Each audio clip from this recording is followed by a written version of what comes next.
नाम पर अविश्वास मत करो। तुम अनुष्ठान को जानते ही नहीं कैसे किया जाता है। एक कामना की पूर्ति, तुम विश्व की कामना की पूर्ति कर सकते हो, विश्व की कामना की पूर्ति। बोले आप क्यों नहीं कर लेते? क्योंकि हम विश्वात्मा की कामना किए हुए हैं, हम विश्व की नहीं।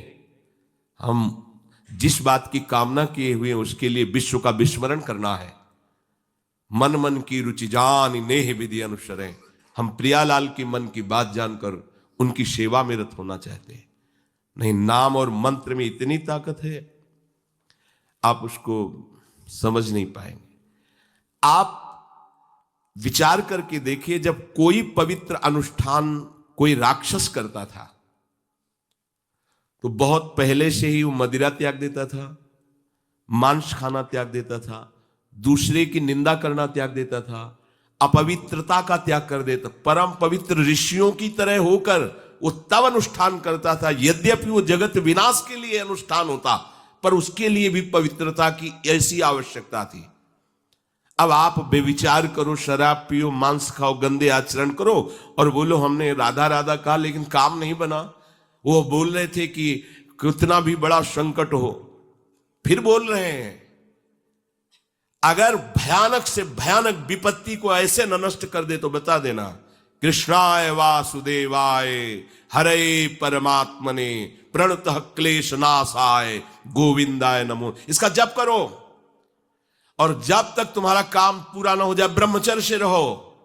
झूठ मत बोलना, मदिरा मत पीना, मांस मत खाना, और ना काम हो जाए तो मैं बताना कि भारी से भारी विपत्ति का नाश करके भगवान श्री कृष्ण का आश्रय उसे ऊंचे उठा देगा, इस जगत की धरा से उठा देगा। विश्वास नहीं? आप मदिरा पियो, मांस खाओ, बेविचार करो, सोचो लाख 2 लाख महात्मा को दे देंगे, हमारी कामना पूर्ति हो जाएगी। बिल्कुल भूल में मत रहना। आपको संशय होता है नाम पे, संशय होता है मंत्रों पे, संशय होता है शास्त्र के विधान पर। आप चलते हो शास्त्र विधान से? कहां चलते हो? अरे हम जब कह रहे हैं कोई राक्षस भी अनुष्ठान करता था तो वो इन नियमों का पालन करता था। इतना अनुष्ठान में कि मेघनाथ को पैरों से मार रहे हैं बंदर भालू, पर वो ना मंत्र छोड़ रहा है, ना हिल रहा है, ना उनकी तरफ देख रहा है। इतना सहनशील होना चाहिए अनुष्ठान के लिए। किसी कामना की पूर्ति के लिए सांगोपांग अनुष्ठान करो, भला कामना की पूर्ति ना हो जाए। नहीं, आप शास्त्रों में पढ़ के देखो, संतान उत्पत्ति के लिए कैसे व्रत, पयोव्रत का कैसे अनुष्ठान किया। पवित्र रह करके इतनी इतनी मात्रा में ये आहार लेना है, इस मंत्र का जब भगवान गर्भ में आ गए। क्या चाहिए तुम्हें? भारी से भारी विपत्ति को दूर करने के लिए आर्त भाव से पुकारो भगवान को। तुम्हें धनी बनना है, अनुष्ठान कीजिए।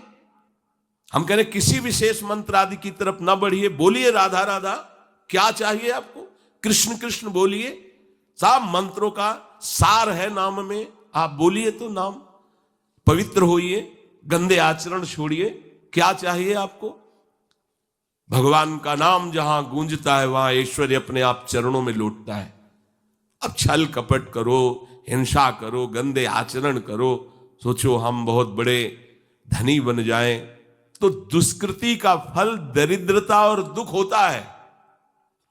सुकृत का फल ऐश्वर्य और सुख होता है। अब लगाओ तुम कांटेदार वृक्ष और चाहो कि हमको रसीला फल प्राप्त हो, तो इसे मूर्खता ही कहते हैं। फिर दोष देता है काल, कर्म, ईश्वर को, शास्त्रों को, मंत्रों। अरे कुछ नहीं, नाम मंत्र में जरा सी भी अनुष्ठान में त्रुटि हो जाए तो उसका फल बदल जाता है। आप कहां अनुष्ठान कर रहे हैं? कौन सा अनुष्ठान कर रहे हैं? सबसे पहला नियम अनुष्ठान का होता है पवित्र आचरण, ब्रह्मचर्य, सत्यवाद, पवित्र भोजन, संयम से। कोई भी अनुष्ठान कर, किसी भी विषय का अनुष्ठान करके देखो, अभी हो जाएगा। ये तो हमसे नहीं होगा, तो फिर आप बड़ी बड़ी कामनाएं करते हो, हवा में कामनाएं पूर्ण हो जाएंगी। किसी की भी काम, किसी का भी महाबली या तेजस्वी पुत्र पैदा हुआ, उसको देखो कैसे रहा है, उसके माता पिता कैसे आचरण किए हैं। 10,000 वर्ष तक भगवान श्री हरि में मन लगाकर निरंतर मंत्र जपने पर कश्यप और विंता जी ने भगवान गरुण जी को प्रकट किया। भगवान गरुण जी श्री हरि के वाहन, प्रथम पुत्र अरुण जी जो सूर्य के सामने बैठे हुए हैं, सारथी बने।